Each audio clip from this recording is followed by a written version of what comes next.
So on that day, disco died and hip-hop begun.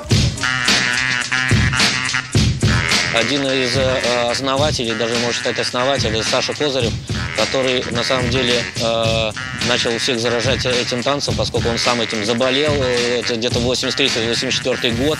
Это как бы началось второй волной брейк-дэнса.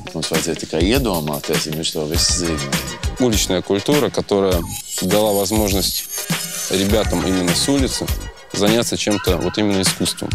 Начало граффити находится именно здесь. Мы еще только начинаем, но мы их догоним.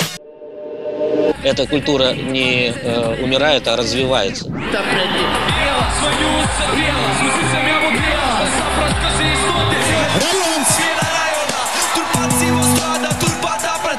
Важно было сам факт варки. Мы идем к юнити.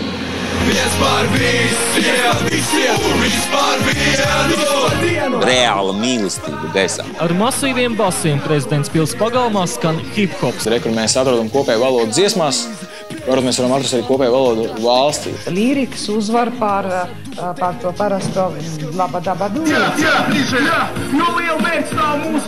Es vienkārši domāju, vai tiešām man tas patika, vai es to vairāk kādos mārketinga nolūkos to tā darīju. Tas hip-hops ir mainījies, viņš vairs nav tāds, kā viņš bija kādreiz. Сейчас вообще хип-хоп-культура, она раздробилась на мелкие кусочки. У нас столько стен, где можно рисовать. Ka var rakstīt par to, kā varētu būt un uz kurienu mēs gribam virzīties.